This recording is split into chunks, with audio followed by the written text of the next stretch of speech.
Good afternoon, good afternoon, good afternoon, good afternoon everyone. Kamusta na kayo? Luzon, Visayas at Mindanao.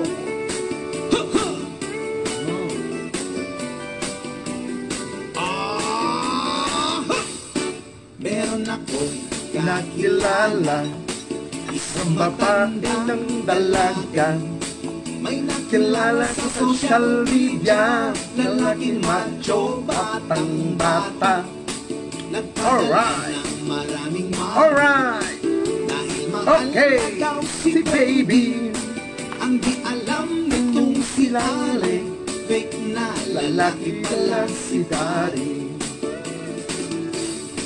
Noong araw na nag-meet sila, laking gulat niya at Kadismaya, ang macho na kilala niya, beke pala ang patutoy niya. Isumbong kay Idol Rafi, go na kayo kuya at ate. Kung ikaw ay inabuso, ililigtas ka ni Rafi Tulfo. Isumbong mo kay Rafi, kahit sino dito pwede. Basta nasa katwiran ka, sigurado tutulungan ka. Kapag ika'y naagrabyado, isumbong mo kay Tulfo. Pero pag nagsinungaling ka, ikaw ang papagalitan niya. Ito namang si lalaki, tumulog kay Boss Rafi. Gusto niya ang asawa niya, makipagbalikan na sa kanya. Pero itong asawa niya, ayaw nang sumama sa kanya. Kaya itong si lalaki, umiyak sa National TV. Ang sabi ng Asawa niya, tanga-tanga lang kasi siya. pinabili siya Ng ng hotdog, putlong ang binili niya. Sabi nanay ko, hotdog, pinili mo kotlong, kotlong, kotlong. kay Idol Rafi, Go na kayo kuya kuya, at ate. kung ikaw ay inabuso, ililigtas ka ni Rafi Tulfo. Isumbong mo kay Rafi, kahit sino dito pwede. Basta nasa katwiran ka, sigurado tutulungan ka. Kapag ika'y naagrabyado, isumbong mo kay Tulfo. Pero pag nagsinungaling ka, ikaw ang Papagalitan niya.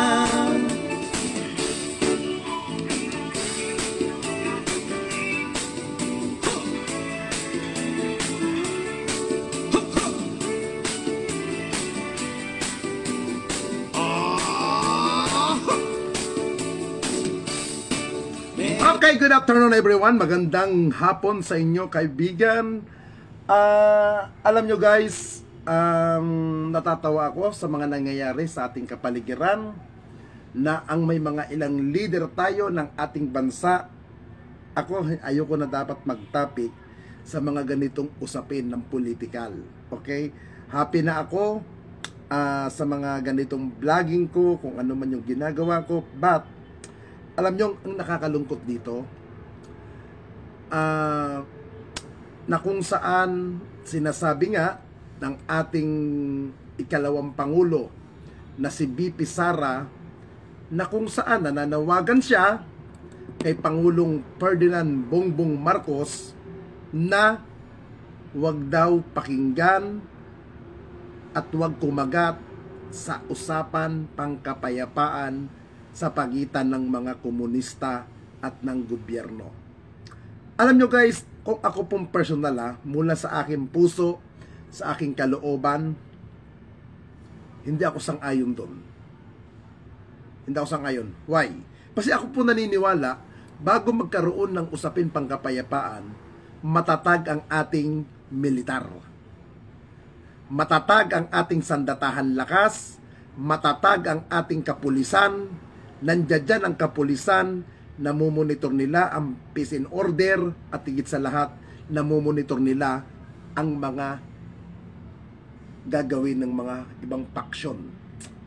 Alam nyo guys, hindi pwedeng sasabihin natin, lalong-lalo na sa mga opisyal ng gobyerno, na sasabihin, mahalin ang ating bansang Pilipinas. Hindi pwede yan.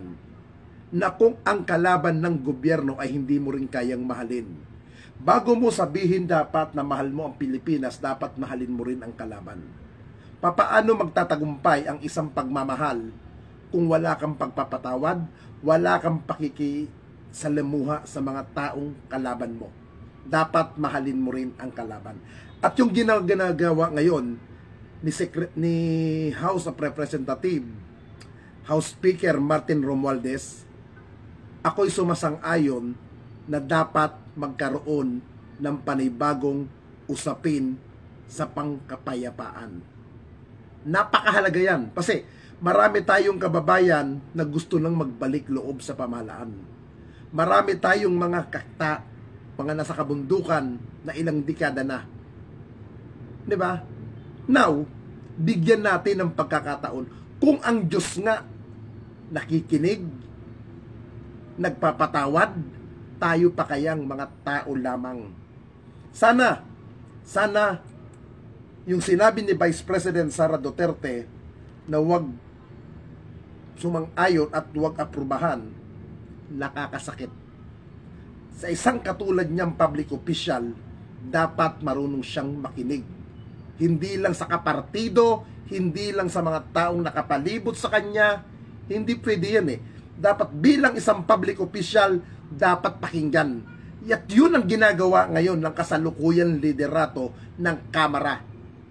At doon sa mga nagsasabi na umiepal daw, tambaloslos si Martin Romualdez, putang ina ninyo, anong alam nyo kay Martin Romualdez? Kilala nyo ba siya personal?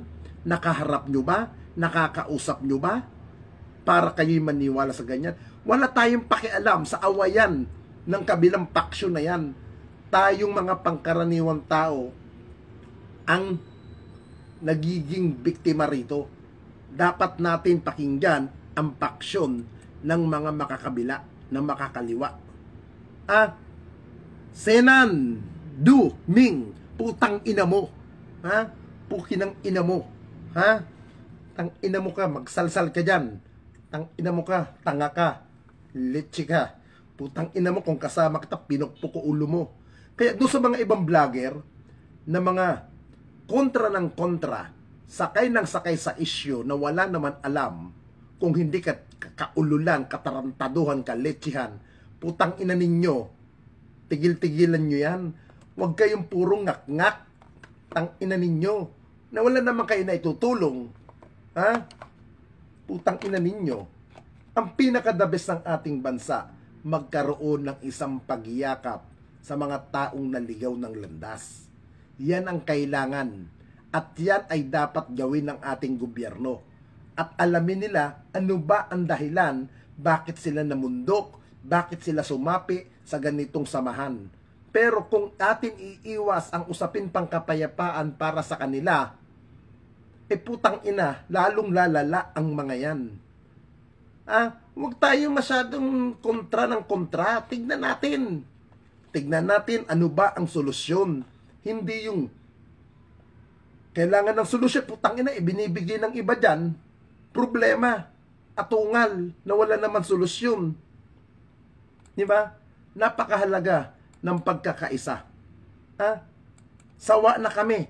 Kaming mga pangkaraniwang tao, sawa na kami sa balita na nagpapatayan ng ating mga kusundaluhan, ang ating mga makakaliwang NPA. Ang kailangan namin na marinig, may nangyayaring magandang development sa paraan ng usapin pangkapayapaan.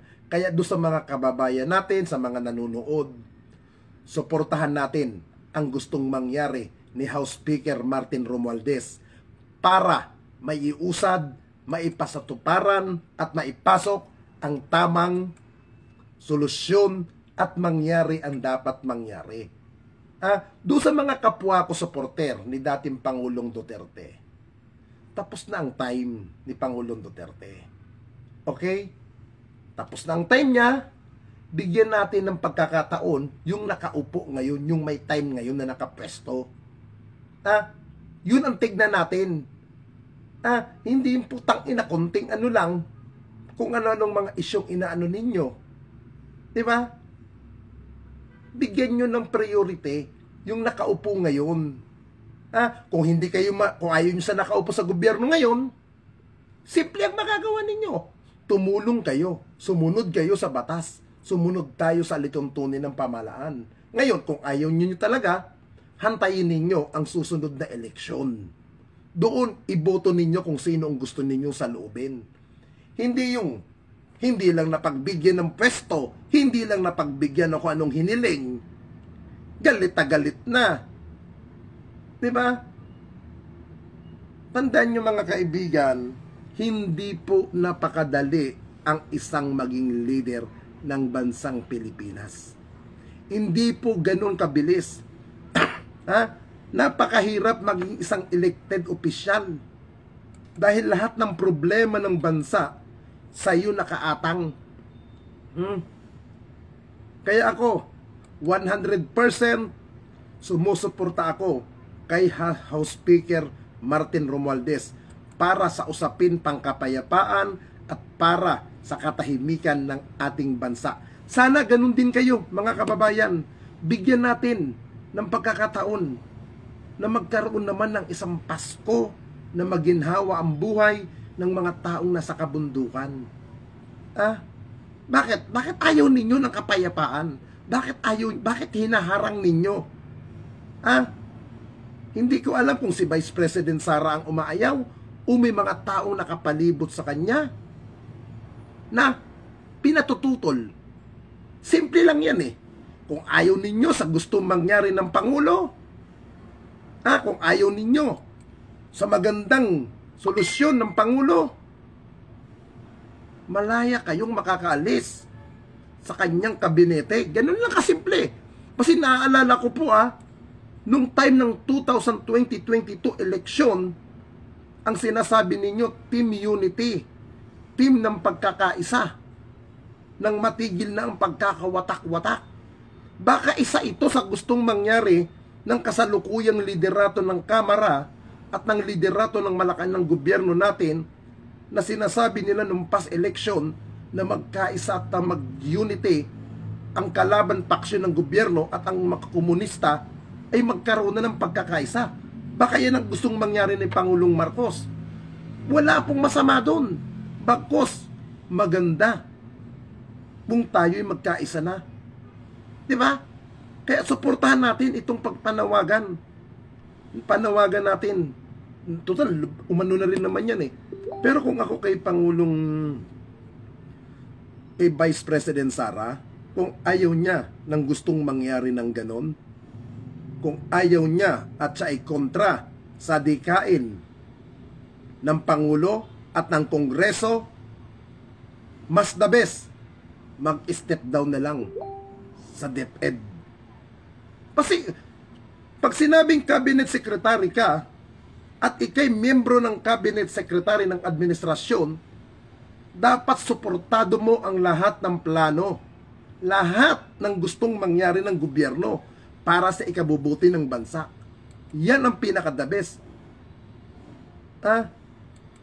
Yan ang pinaka-the best. Pero kung ayaw ni Vice President Sara yan, mangyaring ganon, na magkaroon ng kapampayapaan sa ating bansa, dahil kung ano man ang alitan nila, kung meron man silang alitan ni Martin Romualdez, mas mainam mag-step down na lang siya sa DepEd. Yun ang pinaka-the best na magagawa niya. Pero kung siya pa'y naniniwala sa kakayahan ng Pangulo at siya'y sumusuporta at niyayakap niya pa yung tinatawag na unity team, suportahan niya ang panawagan ng gobyerno ng pagkakaroon ng pagkakaisa para sa mga taong naligaw ng landas. At yan ay sa grupo ng mga komunista. Yan ang pinaka-the best. Panawagan para sa pagkakaisa, yan naman talaga ang dapat maghari. Diba? Napakasarap guys. Ngayong Christmas, pagkakaisa tayo. Diba? Walang MPA. Ang mga MPA magbababaan na ng armas. Napakagandang tignan yan. Kung nagawa yan nung panahon ni dating Pangulong Ramos, bakit hindi pwedeng magawa ngayon? Magagawa ngayon yan, mga kababayan. Kaya muli, ako'y nananawagan sa inyo, suportahan natin ang panawagan ng kasalukuyan liderato ng House of Representatives. Yan ay sa katauhan ni House Speaker Martin Romualdez. Muli, magandang hapon sa inyong lahat at tayo'y manalangin sa ating bansa para tayo ay magligtas.